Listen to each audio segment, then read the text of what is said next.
या ठिकाणी DDRने ती चौकशी या ठिकाणी लावलेली आहे लोकांनी अर्ज केल्याप्रमाणे, कारण की त्या ठिकाणी जे मजूर फेडरेशनमध्ये संस्था चालक आहे ते सगळे IT रिटर्न आहे, इन्कम टॅक्स पे आहेत, त्यांच्याकडे फॉर्च्युनर गाड्या आहेत, सगळ्या गाड्या आहेत, काही काही तर सरकारी नोकरीला सुद्धा आहेत की ज्या त्या संस्थेमध्ये काम करतात.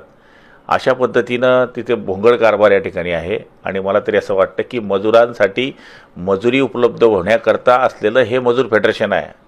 इथे तर हे मजबूत असलेले लोक या ठिकाणी मजूर म्हणून या ठिकाणी त्यांनी दाखले दिलेले आहेत. मला तरी असं वाटतं की फसगत आहे. असो, आपलं काही त्याच्याशी घेणं देणं नाही, पण या ठिकाणी DDR त्यांची चौकशी करतायत आणि जो दोषी असेल त्याच्यावर कारवाई होईल.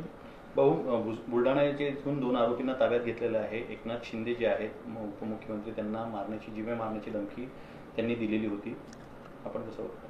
नाही, अशांवर कडक कारवाई करावी अशी आमची मागणी आहे. याचं कारण एकनाथ शिंदे हे जनसामान्याचे नेते आहेत आणि अशा माध्यमातून जर कोणी धमक्या देत असेल तर ती सहन करण्याची ताकद आमची पण नाही आणि वेळ आली तर मग शिवसेना सगळी रस्त्यावर उतरेल आणि हे सहन करणार नाही. मला तरी असं वाटतं त्यांच्यावर कठोर कारवाई करण्यात यावी.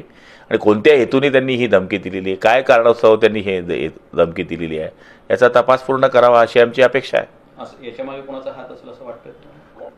ती जोपर्यंत निष्पन्न होत नाही तोपर्यंत कोणावर आरोप करणे मला वाटतं उचित होणार नाही.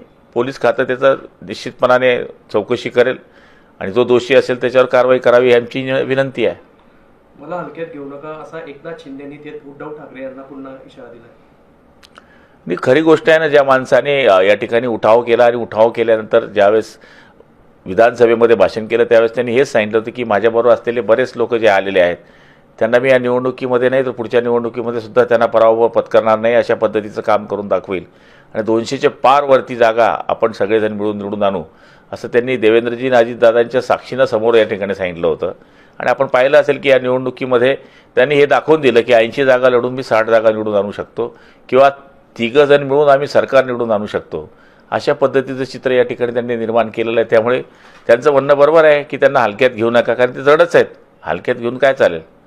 उद्धव ठाकरे म्हणतायत की आता धक्कापुरुष झालोय, कोण किती धक्के देतं आता हे पाहूयात. एक तास असा धक्का देईल की पुरा ते दिसता कामा नये. त्यांनी फक्त संजय राऊतला धक्का द्यावा, त्यांना धक्का होण्याची गरज पडणार नाही. धनंजय मुंडे व माणिकराव कोकाटे यांच्या राजीनाम्याची मागणी करण्यात येत आहे. मुख्यमंत्र्यांनी राजीनामा घ्यावा त्यांचा असं राऊत म्हणताय. त्याचा निर्णय आदरणीय अजित पवार आणि मुख्यमंत्री घेतील. भाऊ, आता उन्हाळा सुरू होतोय आणि पाणी टंचाईचा भीषण प्रश्न आपल्या जळगाव जिल्ह्यात असेल, राज्यात असेल, सर्वत्र उद्भवणार आहे. कसं नियोजन असणार आहे आणि काय प्रयोजन असणार आहे? तालुकास्तरीय याची समिती असते, त्याचे आमदार अध्यक्ष असतात आणि ते टंचाईचा कृती आराखडा तयार करत असतात. त्याची माहिती आम्हाला येत असते की या महिन्यामध्ये कुठे टंचाई येईल, कुठे विहीर अधिकृत करावं लागेल, किती विहीर खोलीकरण करावं लागेल, कुठे TPW करावं लागेल आणि शेवटचा पर्याय कुठे टँकर करावं लागेल. पण यावर्षी टँकरची संख्या तेवढी राहणार नाही अशी मला खात्री आहे. याचं कारण की यावर्षी झालेला जो पावसाळा आहे त्याच्यामुळे टँकर लागतील, पण ज्या प्रमाणात लागतात त्या प्रमाणात लागणार नाही.